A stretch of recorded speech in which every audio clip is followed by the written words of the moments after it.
Hi, I'm Mara Webster with In Creative Company, and I'm so thrilled to be joined by today's guest, Mina Sundwall, to talk all about Netflix's Lost in Space.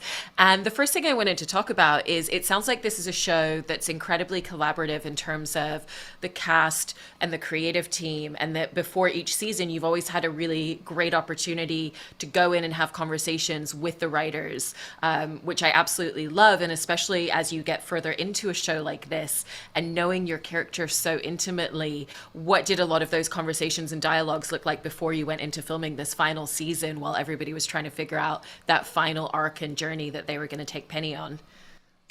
Yeah, I'm really grateful for our writers who asked us before season two, especially kind of what do you want to see? And I brought up some things for Penny that, for example, in season one and a bit in season two, but I didn't really know where her place was or what she was contributing in terms of the emotional growth of everybody in the show. Um, and from those conversations, they created an arc all the way to the end of season three that I'm really pleased with. It also comes into play when ad-libbing on set. Those were conversations that we had where I started ad-libbing in season one and just kind of went with it. And they've been very flexible with that as well. Is that ad-libbing and that kind of playing around with scenes in the moment something that you feel like you've become even more adept with in the time working on the show, particularly when you look at performers like Parker Posey that you get to play off of against in that moments and people who have a real skill set in that realm? Do you feel like that's also evolved your skill set in that particular space? Absolutely. I think especially watching the choices that the adults on our show have made with their characters over the seasons has taught me so much about how the obvious choice is very often the least interesting. And Parker, in particular, all the twists and turns that she brought Dr. Smith on and all of the improvisation that she's done to create this character has been so special to watch that I pulled from that for Penny.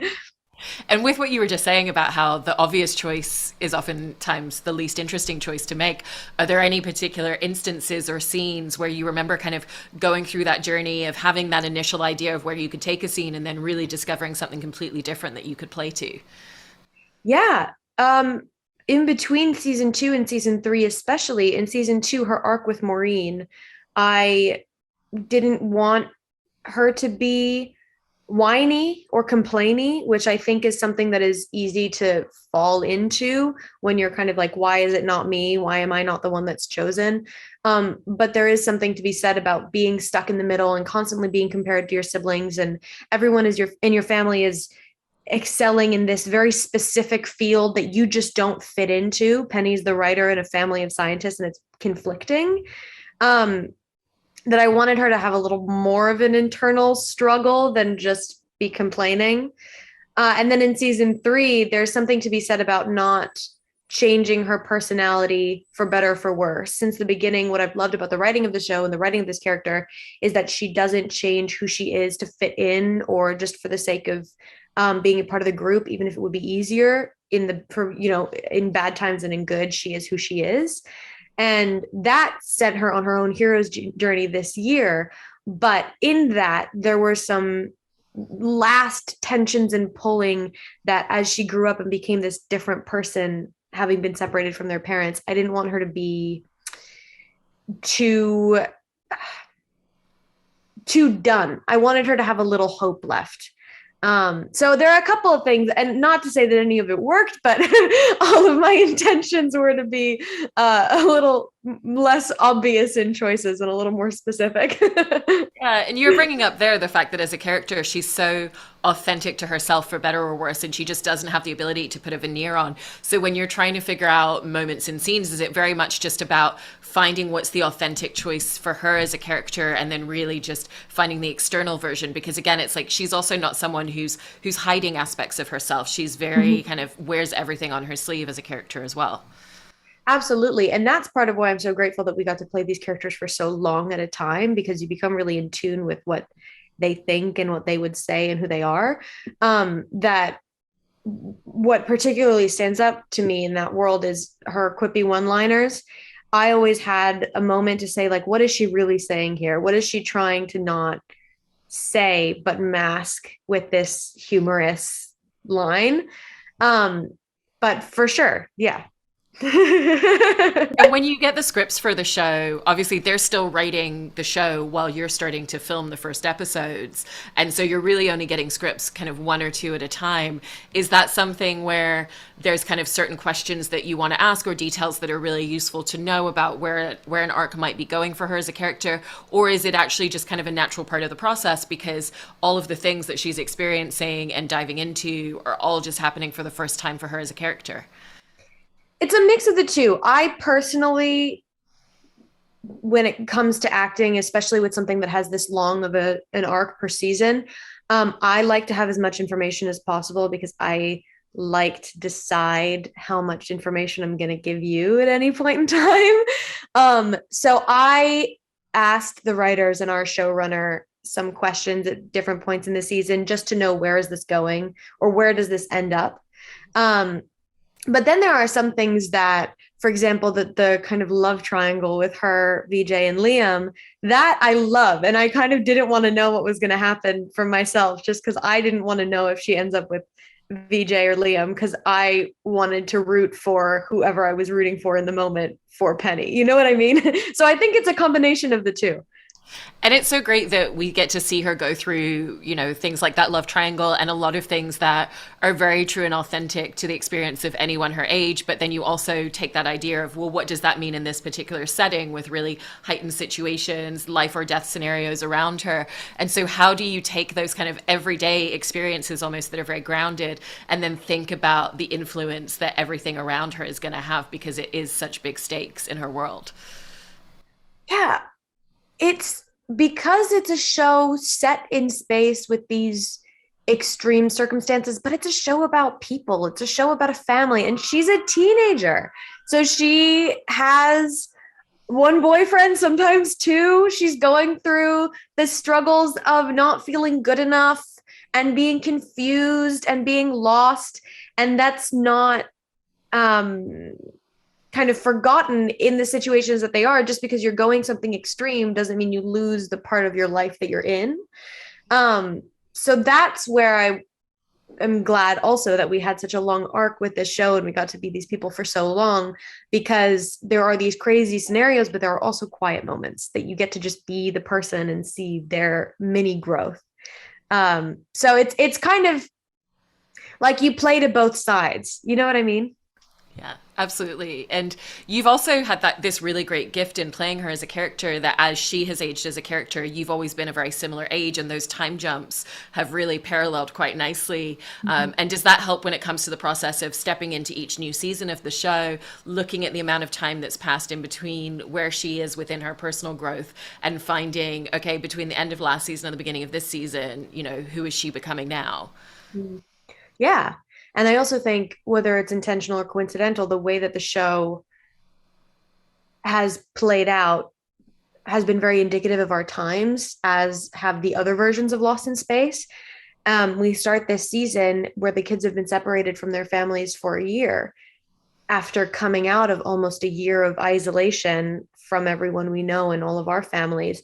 And so, on top of having the time jumps of knowing where she is in terms of being a teenager, there were also moments where you really feel like, oh, this is what they're feeling right now. We're feeling a similar version, even though we couldn't have anticipated it when we wrapped season two, and they couldn't have anticipated it when they all left the ship.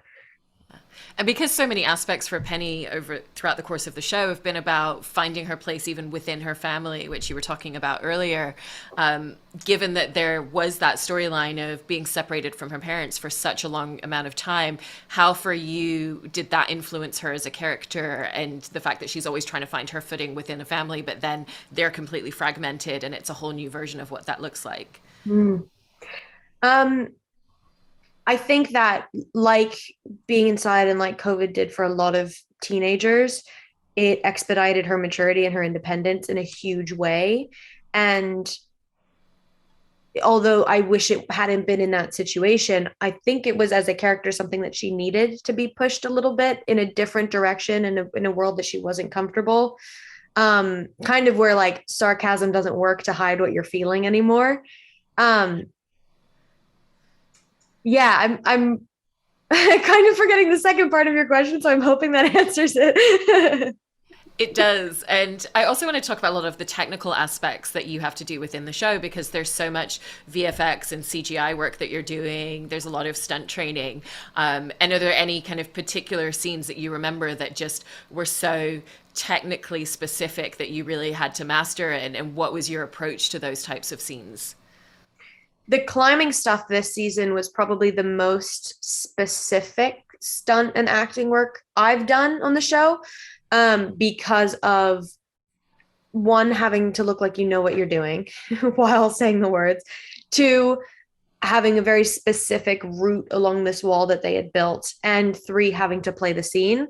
Um, but I loved it. I thought it was great. And I really like having those grounded points of choreography almost to be able to put whatever you want in between them. So in terms of navigating it, stunt training is what helped because having done the wall so many times, I knew what we were doing before putting the acting in. And looking back to when you first jumped onto the show, were they able to share much in terms of what the visual look and the aesthetic of the show was going to be? You know, were there any kind of drawings or mock-ups that you were able to see, or was it really about waiting until that first season came out and seeing what they'd concocted? There it was also a mix of the two. For some of the VFX, I think one of my favorite parts of the show is seeing it for the first time because we're seeing a whole world of VFX that we have no idea what they're going to look like. And that was especially true for season one. But we get some drawings and sketches and visual ideas of what it's going to look like to understand the environment that we're living in. You've also talked a little bit about the experience of starting out the show. I think you were 15 when you started, and you're 20 now. And so, again, going back to that idea of like you've been aging alongside your character, but you also stepped into the industry at an age where you were considered a young performer, and it's like now an adult performer, and that the perspective and the expectations really shift for you within the industry and what people look to you towards as a performer. And I was really interested in just hearing a little bit more in what that side of your journey has been, particularly because it is such a gift to actually have that opportunity as you're growing as a performer to be inhabiting the same character and working on the same project with the same crew. Yeah. From a kind of general professional side, I'm really lucky to have gotten to play a character for so long and grown up with it and learned from a cast and crew of people who are just good at their job, and to see what it means to do good work and to watch our cast and absorb as much as I could from them. Um, Going from being a young performer into kind of an adult performer, which is a very scary sentence for me. I've learned that I'm entering an age where people take you seriously by nature, kind of for better or for worse. I think part of being a teenager is people underestimating you and you knowing that you can um, give more than people expect from you. And I'm really grateful to now be at an age where I can sit at the table and have a conversation. So I'm looking forward to that, but I am also aware that adulthood will smack me in the face, so I'm waiting for that as well. But yeah, but being able to play the same character for so long has taught me so much about character arc and development and storytelling and crew work and collaboration that it has absolutely shaped how I will work on every project in the future. That's really wonderful to hear. And I feel like also part of the evolution within acting is also kind of finding your voice and finding the way that you really want to contribute, you know, even going back to what we were talking about at the beginning, those conversations with the writers. But when you're working with different directors who are coming in on a show to do episodes like this, how do you feel like you've really found what you wanted your voice to be when you're on set, when you're in production, and when you're really advocating for Penny as a character? By watching other people, by seeing what I admire and what I look up to, and then seeing what doesn't work for me personally and how can I get my message across. I've also started writing on my own, and that's helped me understand a lot about the writing processes for other projects that I'm involved in different capacities, because I have a little more grounded understanding of what goes into it. I mean, slightly at the very beginning, but even so. Um, but it is truly about watching the people around me and understanding, oh, that is how you stand up for this thing that you want. Oh, that is how you convey this message while collaborating with another idea. That I've learned from just absorbing as much as I could. I love that. And jumping back to Penny a little bit as well, because obviously one of the spaces within her family is that she's the more artistic, creative, writer type of the family. And so did you always want to play her from an observational space when she's in situations and scenarios? It always feels like she's very kind of keyed into everything that's happening around her and is very astute in the way that she reads people. Yes and no. Yes. But I think it was accidental because I didn't know the writing portion until season two. In season one, she didn't have a specific writing interest. But she's not an action hero. She's not particularly sciencey. But she is emotionally intelligent, and her power comes in empowering those around her, which is kind of a different kind of saving the world. And I think from that, it evolved into her being interested in writing and being interested in storytelling. So yes, once I knew the direction, but it kind of was accidental on my part, not on the writer's part, on my part. It's also been really lovely to watch her go through this journey of, finding that the things that she felt really different for and made her feel a little bit outside of everybody else are the things that she's realized are her strengths, and finding that agency and self-confidence. And is that something that just kind of maps out very much like scene by scene, because there is always just like that little inkling of progression in every moment for her? Or are you kind of consciously arcing out how you wanted her to go on that journey of self-growth? It's also a mix of the two, actually. And it comes into play with those conversations with the writers where I had expressed that I wanted to know where she was going with the writing and where her interests were going in terms of contributing to the family and the success of them getting to Alpha Centauri. Um, and then from that, it comes to creating kind of an arc of where I would like the scenes that I have to go. But every time you do a scene, there might be a little moment that you didn't expect in terms of how somebody else says something, or how it's blocked, or where it ends up going, or how it could be edited, that there are little opportunities. So I think it's a mix of everything. But at the same time, I know that I'm still learning, so I never know if it's like the right way to do something or the most efficient way to do something. um so I kind of just take any opportunity I can, is what I'm trying to say. Also, when you step back and look at the experience that this family has been through, there's a real unique closeness and intimacy, from when they first went and it was just them and they weren't around anybody else, the amount of time that they were spending with each other all of a sudden, this shared experience of everything that they've gone through over the years. And there's a lot of really beautiful moments where they just innately know what one another need from them. Like in this season, the moment where Will just turns around when they're stuck in the tunnel and he knows exactly what Penny needs in that situation, even though he's terrified. He's like, the more important thing right now is this. And so what were some of the moments that you really wanted to find for Penny, where it's about that unique intimacy within the family, or just that innate sense of what other people need from her? One that stands out to me, and one of my favorite scenes of the season, is the scene with John, where she becomes the adult in that moment and kind of takes um she reads the room in a way that she knows exactly what he needs. And that stood out to me because I think there's a moment when you're a teenager that you do understand that, and then you do understand um, when to lean on the leg of childhood or when to lean on the leg of adulthood. So that one in particular stood out to me because she really stepped up to the plate. And I'm trying to think, but there are so many little moments, even in the sense of like cracking a joke to make somebody else feel better in the situation, or um, telling Judy how she really feels when she's been kind of this grumpy teenager for a year, knowing when it's time to let it go. There are a couple, but that one with John particularly stands out to me. And has there been a difference as you've worked on the show longer within the core cast, particularly within the family, in the way that you come to set and the way that you work on scenes together? Because it's also all about getting to know how everybody works. What's their stylistic approach? Yeah, I think that changes per se come with growing up, just in terms of like the age that you are when you come to set. I'm very different now than I was when I was 15. But we've all worked together for so long that we just have a rhythm, I think. And we've seen each other like noon and night, good day, bad day, raining, sunny, snowy, Vancouver, Iceland, whatever. That we just, it's kind of beyond conversation. We just fall into a rhythm and know, kind of like the Robinsons, what another person needs in that moment.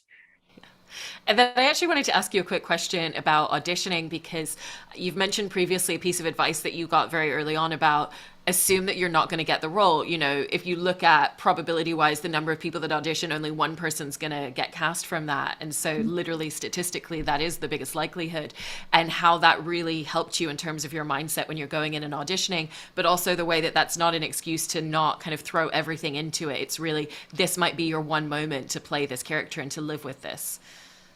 Yeah, absolutely. That's advice that was kind of offhandedly said to me by an acting teacher and like changed my world. um, because it's so true. It is statistically, you're probably not going to get it. You're probably not going to be the one that ends up playing the character. So if you enjoy any part of this character that you're auditioning for, this might be your one chance to ever get to wear those shoes.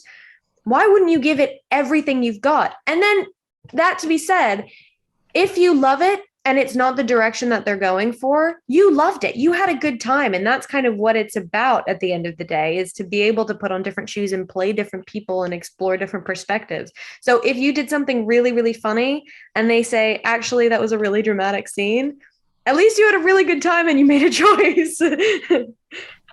And now that Lost in Space has had its final season, what are the aspects of playing Penny that you're going to miss the most, particularly because this is a character, like you said, you've just spent so much time with her at this point getting to know her? There, it has a lot to do with how she doesn't change her personality, which I know I've said before, but it I really admire the fact that she doesn't change for anybody, and I've taken a lot of kind of her growth as inspiration for my own life. Um there's also a warmth and a lovingness to her that always makes me feel really good. The way that she approaches situations has made me feel really good when playing her. So I will miss that. But on top of anything, I have to write my own jokes now, which is really hard. I really loved everything that you've done with her as a character over these 3 seasons and look forward to all the projects that you do next. Thank you so much, Mina. Thank you so much for having me.